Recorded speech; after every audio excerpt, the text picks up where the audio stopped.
Алғаш мектеп табалдырығын аттап, қолыма қалам ұстаған күннен бастап, менің арманым мұғалім болу еді.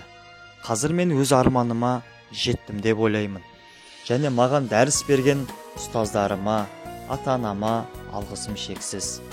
Мұғалімнің бойында бар қуатын оқушыға сарқып бере алатын, онымен бірге қуана да, қайғыра да білетін барлық қасиеттер болу қажет. Менің ойымша, ұстаз болу кез келген адамның қолынан келе бермейді. Мектепті аяқтағаннан кейін Мұхаммед Хайдар Дулати атындағы Тараз мемлекеттік университетіне, филология факультетіне оқуға түсіп, ойдағыдай жақсы аяқтадым. Мұндағы өткен 4 жыл мен үшін зымырап тез өте шықты. Қолыма диплом алып, тіл маманы атанып, мектепте сабақ бере бастадым. Оқушыларым менің жаңалықтарыма, жаңа тәжірибеме қызығушылықпен қарады. Осылайша менің бірінші ұстанымым пайда болды. Оқушыларды оқыту үшін бірінші өзің оқуың керек. Оқушыларға тәрбие беру үшін тәрбиені өзіңнен бастауың қажет. Оқушыларды дамыту үшін әрдайым өзің іздену, даму үстінде болу қажет.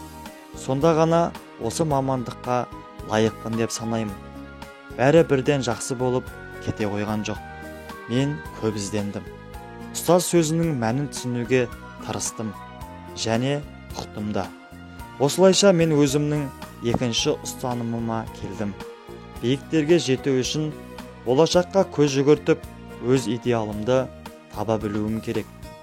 Мен өз әріптестерімнің арасында қазақ тілі мен әдебиеті пәнінің мұғалімі Жаппарова Гүлбану Бақуқызын өзіме үлгі етемін. Себебі бірнеше жыл бұрын дәл осы білім ордасында білім нәрін сеуіп, ана тілінің қадірін түсіндіріп, ақындыққа баулып, болашақ мамандығымды таңдауыма себепші болды.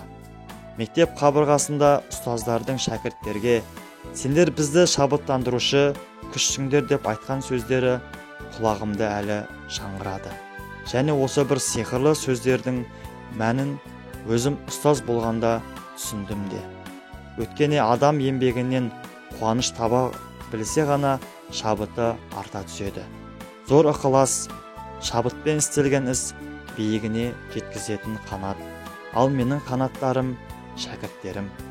Құрметті менің асыл ұстаздарым, білім саяхатында қанаттарыңыз талмасын. Керісінше шабыттандыратын жүйрікке айналсын. Кеңес одағының батыры Бауыржан Момышұлы, ұстаз ұлық емес, ұлы қызмет деп толғаған.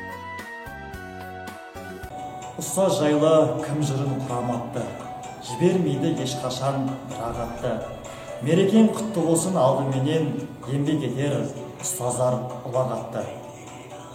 Қадірлі де қадірменді аяулы ұстаздар, сіздерді келіп жеткен төр мерекелеріңізден шын жүректен құттықтаймын. Отбасыларыңызға амандық, дендеріңізге саулық, жұмыстарыңызға табыс тілеймін. Шәкірттеріңіз додалардан дара келсін, асу алар белестеріңіз көп болсын. Алдымнан күле баштарман, шапағат шуағы мол шапалақ, соғады ғо алыптарға зерделеп. Құрметті аямайық ұстазды, аялайық алтыныя мектебі, алтыныя мектебі.